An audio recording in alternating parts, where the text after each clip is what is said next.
We got a chance to enjoy the hell out of a new national champion being crowned last night in Atlanta, Georgia. This college football season was absolutely magical.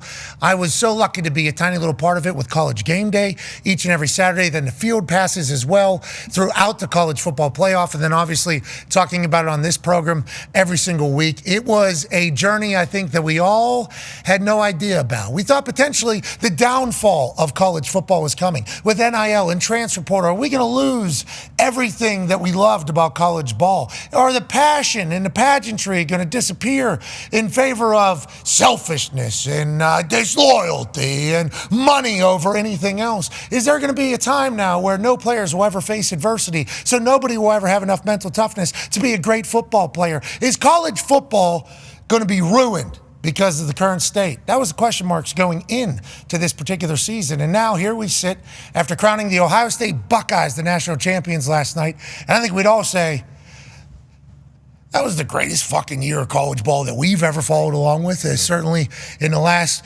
recent history, but also ratings through the roof. The game last night was a blowout early, and then just like most college football games, a couple mistakes were made. The other team came climbing back in. Their fan base rose to their feet in the crowd. Holy shit, we watched big momentum go from one side to the other side of the stadium in the fourth quarter, and it's like Riley Leonard hasn't been able to complete a pass, but then he's able to drop dimes to Great House multiple times to get them back in this thing to become a one-score game in the fourth quarter after looking Dahn and throughout the... Riley Leonard's not supposed to make that throw. No, perfect. Okay? Great House isn't supposed to make that catch. Got draped on top of him. He makes a one-handed grab. That hadn't been happening a lot for this Notre Dame team, especially last night. Then it takes place because that is the magic of college football. And the magic ended with Will Howard dropping an absolute dime to Jeremiah Smith on a 3rd and 11 to put the game away. You know, there was a timeout called before that particular play by Notre Dame, who was down to their final timeout.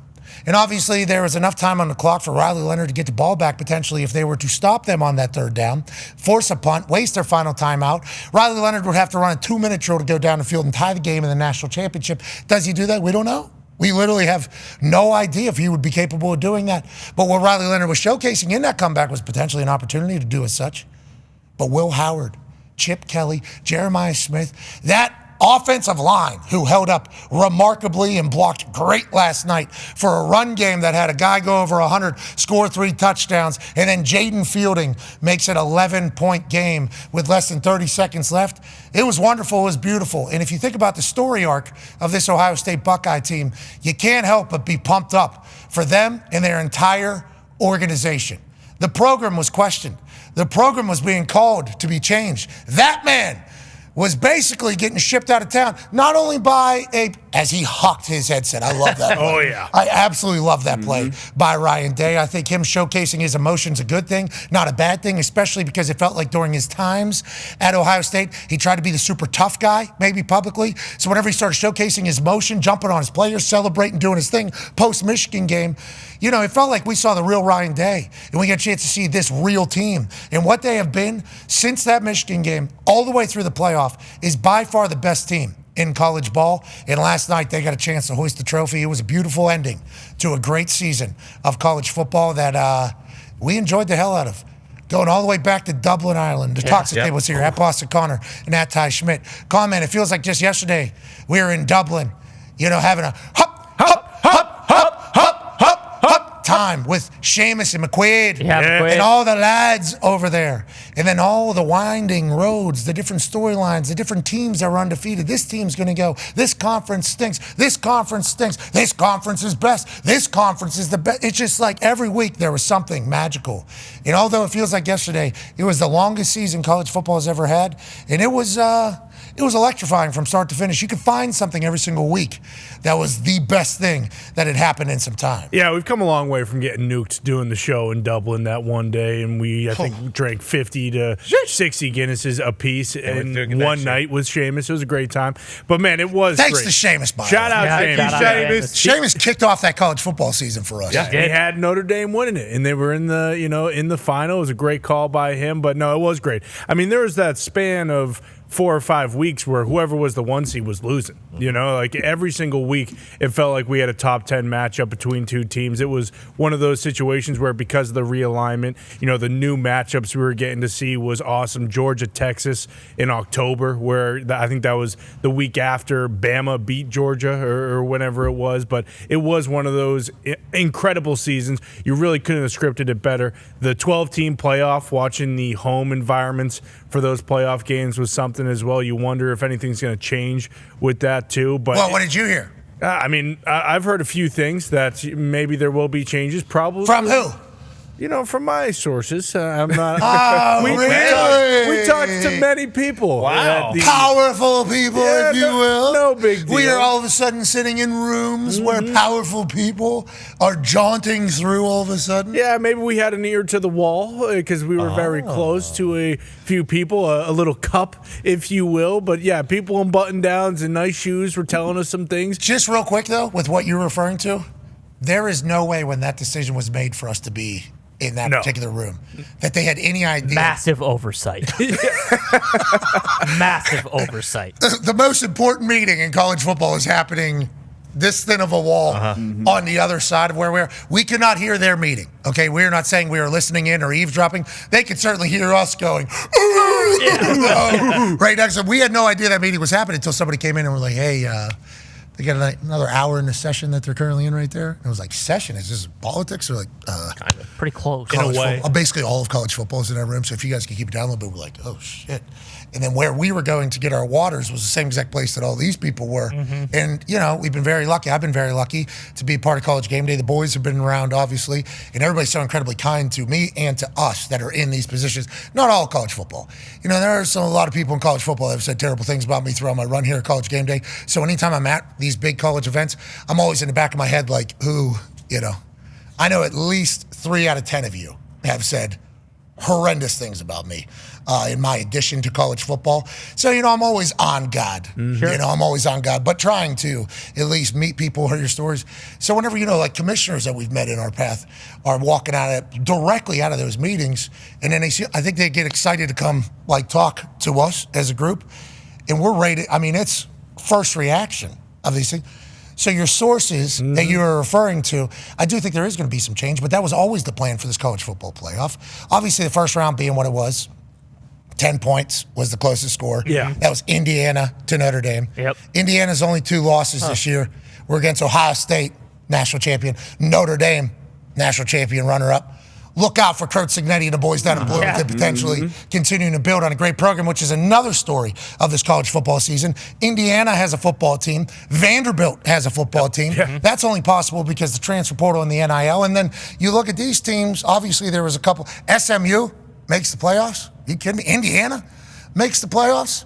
More schools get a shot to shine. Yeah. Turned out the big names are going to do the best. Yeah, No doubt. Kind of how it goes. You know why? Why's that? Here you go. Here you go. Cold hard case. Here you go. Here you go. Here you go. Here you go. That's going to matter. Yeah, big time. And we thought it was just Ohio State at the beginning of the year. That was almost like the myth that was being told. And I saw some people still saying it last night on the internet. They paid $20 million for their roster. I hate to break it to some people, but from what we have learned is there was a lot of teams paying $20 million for their roster. And that number is only going to be going, depending upon what this ruling is and how it works out. That could obviously adjust it. But there was a lot of alumni spending a lot of money to get players on their team because they learned quickly, I can't own an NFL team, but I am an alumni at this particular. I can directly affect if we're going to win. Yeah. Can I get tickets to every game? Yeah. Will you guys say that I'm the reason why we're? Yeah. How much do you need? We need $2.5 million for this guy. Done. Got it. Give you 10. Okay, that's one position. That's multiple. Yeah. Let alone the guys that aren't even playing that are on the roster that are getting paid.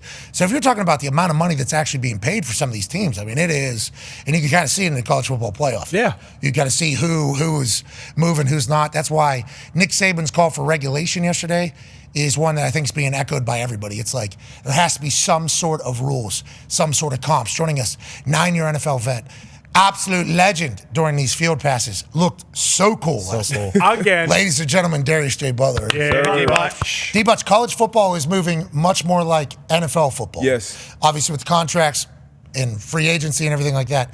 The NFL has comps, comparisons, obviously, is what comps means for salaries, what people get. There's marketing deals like, hey, this is status quo, this is what this is. They have a market already established. Right now at college ball, they're trying to establish a market, but the market is just allowed to be whatever. I think everybody's seeing it the same way, and I think college football is only going to get better and better because of it. Yeah, got to have some guardrail, but I love the parity in the sport, more parity than ever. And you mentioned it, Connor, the number one team going down week after week, the different storylines. Everybody failed to mention UConn getting 9 wins as well this season with Jim Moore. So shout out to UConn getting their 9 wins. What conference you guys in? We're working on it. One of the teams independent. That was just in the national championship. So get all the money. It can be done. It can be done. Okay. Big Ten versus independent. You guys play on NBC every week? No. But we did play in the Fenway Bowl. Did you Did you win that? We did win that, actually. And then they go on Bill Belichick's record. Bill Belichick been back in college, being in college now. So much is going on, with the players. I think the depth will be more of that gap now once you get later in the playoffs and later in the season, because now a lot of these backups are just going to different places, going to different schools and taking their opportunity starts. But what Ohio State was able to do, retaining all those players from their roster, the seniors being able to go out, how they wanted to go out, coming back, the Sonny Styles, the Simons, the Jack Sawyers of the world, and then bringing in a guy like Jeremiah Smith, that, best player in the country. And when it's nut cutting time, all the marbles on the table, you go to him down the field. So Will Howard coming over, like just everything that they did, Chip Kelly, Jim Knowles with the defense, and then Ryan Day, everything that team, had to battle through, man. It was an awesome finish. Jim Knowles, we watched him walk around pregame on the field yesterday, just stalking his prey, arms behind his back, just like the slowest walk, and he was just watching Notre Dame's pregame warm-ups. He didn't say a word to anybody, his face never changed. That guy, since he came over 3 years ago? Yeah, when you started doing game day, and the big thing about Ohio State was the year before that, their defense had just got to a place where it never was before. Offensive line and defense was being questioned. Yes, bingo. And then Jim Knowles comes in and they get better every single year. They were the number 2 defense last year, number 1 defense this year. That guy is an assassin. Yeah, he's they're saying he's potentially going to leave to go to Oklahoma, was being rumored. Mm-hmm. I guess he came from Oklahoma State, right? If I'm not mistaken. I guess family basically all back over. Where'd Oklahoma's DC go? He went to West Virginia. I did go there. Yeah. Left Oklahoma to go to West Virginia? Yeah, he did. Yeah. That's when you know. Yeah, it's a new day, brother. Yes, it is. Yes, it is. And congrats to Ryan Day getting a chance to enjoy his life as the head coach at Ohio State, because there hasn't been a lot of that. He's won a lot. His percentage of victory is literally top 4 in the history of the game with so many games already coached. I mean, just a resume that has now been, punched. It's got to be a Hall of Famer, right? Yeah. If he was to stop, he's a national champion. His percentage of winning as a coach is in the top 4 all time, I think, is what they showed. Third all time. Third all time, top 4 last time. A third all time on game day. A lot of games, so it's up over 80 games or something like that. This dude, very good, has never, boom, this moment right here. It's this is the first time he seemingly was allowed to say, yes, we did it. We finally did it. We've won a lot of games. We've never won the game, obviously, whatever we've had to. We've never won the last game of the season. Now there's only one team that's able to go into the offseason completely happy and content, knowing that what they did the last year all paid off. And now they have the ability to say, yeah, if we do what we do, we can win it all. This is what it is. We just did it. This man getting a chance to enjoy it, his family getting a chance to enjoy it. Good for Ryan Day, dude. Man. Awesome. Good for Ryan Day. Legitimately.